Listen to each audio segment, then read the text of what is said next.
வெற்றிவேல் முருகனுக்கு அரோகரா.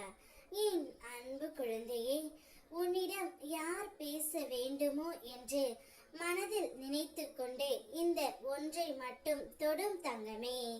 நாளையே நீ நினைத்த அந்த நபரிடம் இருந்து உனக்கு நிச்சயம் அழைப்பு வரும்.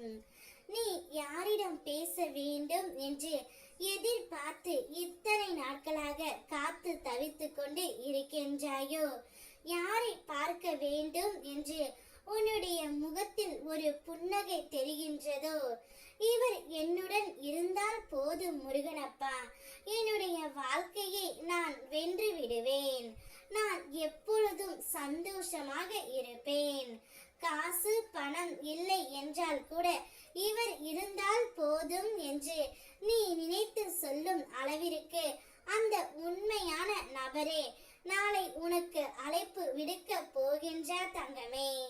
அவர் என்னிடம் பேசினால் போதும், நான் அவரிடம் அனைத்தையும் எடுத்து உரைத்து என்னுடைய வாழ்க்கையை நான் சீரமைத்துக் கொள்வேன்.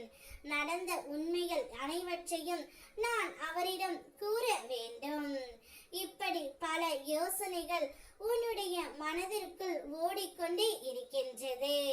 நான் எப்பொழுது முருகனப்பா அவரை பார்ப்பேன், அவருடன் பேசுவேன் என்று நீ நினைத்து ஏங்கிய அந்த விஷயம் நடக்க போகின்றது தங்கமே. நீ எதிர்பார்த்த அந்த நபர் உனக்கு அழைப்பு விடுக்க போகின்றார். அந்த அழைப்பால் நீயும் உன்னுடைய குடும்பமும் சந்தோஷம் அடைய போகின்றீர்கள். நீ கவலைப்படுவது மட்டுமல்லாமல் உன் குடும்பத்தில் உள்ள அனைவருமே உன்னை நினைத்து கவலைப்படுகின்றார்கள். உன் குடும்பத்தை நினைத்து பார்க்கவே உனக்கும் கஷ்டமாக இருக்கின்றது. உன் குடும்பம் நீயும் அவரும் ஒன்றாக சேர்ந்து வாழ வேண்டும் என்று ஆசைப்பட்டு கொண்டு இருக்கின்றார்கள். அந்த ஆசையை உன் முருகனப்பா நான் நிறைவேற்றி கொடுக்க போகின்றேன் தங்கமே.